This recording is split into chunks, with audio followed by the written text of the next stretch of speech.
Жер анаға жан бітіре, табиғатты сілкіндіре, сай-саладан суақтыра, жан-жағына шуақ құра көптен күткен көктемде келіп жетті. Таңмен таласа түскен таңғышық, күн көзі көтеріле буланып жоғалады. Көктемнің құлпырған гүлдері де көз келгенде жапырағын төгеді. Табиғаттың осы бір үнсіз заңдылығы бізге өмірдің өткінші екенін еске салатындай. Адам ғұмыры да дәл сол таңғышықтай қас-қағым, көктем гүліндей бір сәттік болса да, мазмұны қымбат, мағынасы артық. Сол бір шықтың айналасынан нәрі беріп, гүлдерге тіршілік сыйлайтын қасиет секілді, өмірден өткен кейбір асыл жандардың артында қалған тәрбиесі, жақсы атымен жарқын істері ұрпағына мәңгілік мұра болып қала бермек. Осындай ұлы мұраттардың тізбегін жалғастырушы, абыз аналарымыздың қатарында ойып орын алар бір жан, Нұрымхан Наурызбайқызы.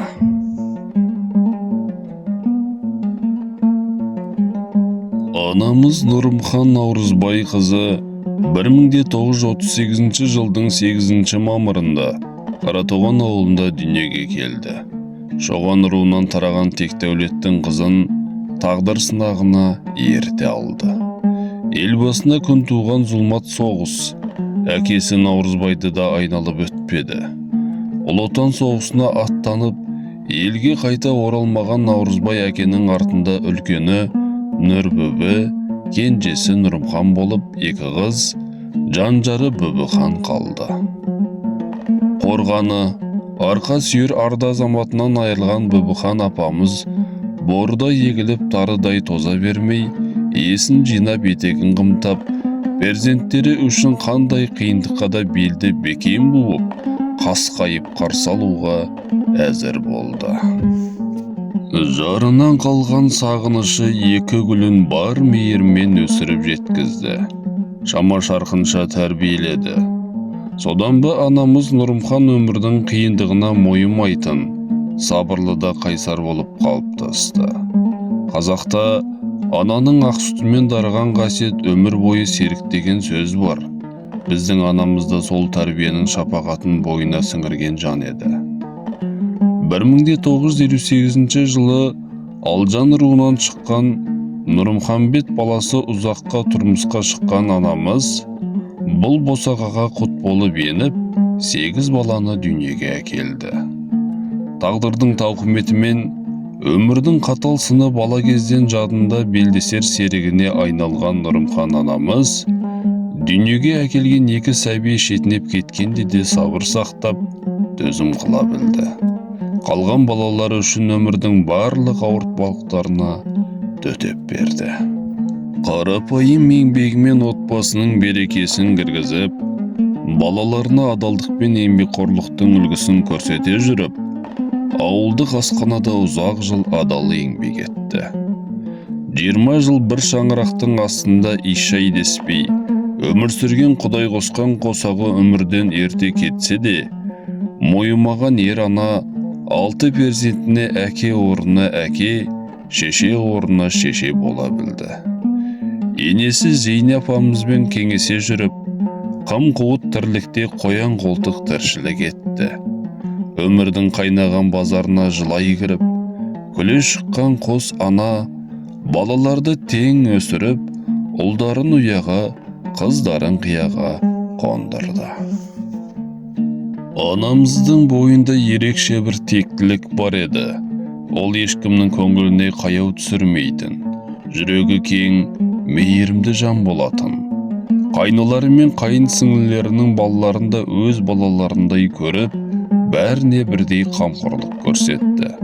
Қазақтың келіне тән тәрбиесін өмір бойына сақтап өтті.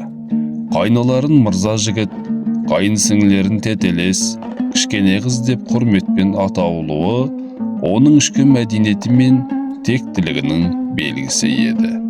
Тіпті өзіне жақпайтын кейбір жандар жайлы ғайбат сөздің айтылуына да қарсы болатұғын. Ол қыздарын да соған тәрбиеледі. Бүгінде сағыныштарын сағымға айналдырған ұрпақтары Анамыз көрші қолаң туған туыстың арасында татулық пен бірліктің темір қазығы іспетті жан еді. Өзара сыбыр, өсек аяң мен ғайбатты естісе, тайт деп тыйып тастайтын қаһарлы мінезіне бүкіл ел тәнті болатын деп емірене еске алады. Біздің анамыз жаны жомарт, қол ашық, мейірімі шексіз жан еді. Оның әрбір сөзі біз үшін өсиет, әрбір ісі өнеге болып қалды. Қазақта анаңды Меккеге 3 рет арқалап апарсаң да, бір түнгі еңбегін өтей алмайсың дейді. Шынында да, ана алдындағы перзент қарызы ешқашан өтелмек емес. Оның өмірі төзімнің, еңбектің, аналық махаббаттың шынайы шежіресі. 87 жас жасап, ұл-қыздардан тараған немере шөберелерінің алдында Алладан ақ тілеуін тілеп, мәңгілік мекеніне сапар шеккен ақ анамыздың есімімен өнегелі өмірі ұрпағының жүрегінде мәңгі жасай береді. Өзіңсіз өмір жалғасқанымен, өзің туралы естеліктер өміріміздің ажырамас бөлшегіне айналғандай ағана. Adasадай көттермесе көңілі, кірбасадай айналар, таудың мөлдір бұлағындай, желтимеген құлағындай, менің даусым жүрсе екен, ағалардың құлағына. Менің даусым жүрсе екен, ағалардың құлағына. Рахмы мол жаратқан Аллам анамызды өз рахметіне бөлесе екен.